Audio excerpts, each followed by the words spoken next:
হ্যাঁ গাইস, আজকে চলে আসলাম জিয়া উদ্যান।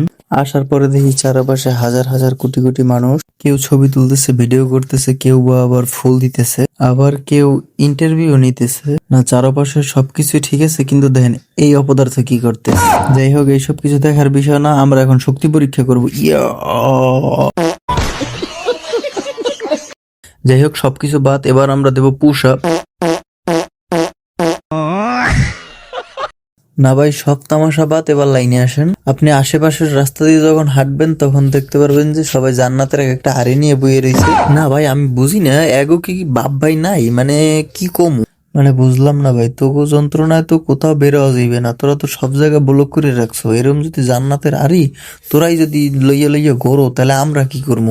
না ভাই, সব কথা বাদ, এই সরকারের কাছে আমার একটাই আবেদন, হয়তো এই পার্ক গুলো যেন যদ্দূর আছে সবকিছু বন্ধ করে দেন, নাহলে আমার নাম্বারটা সবাই দিয়ে দেন।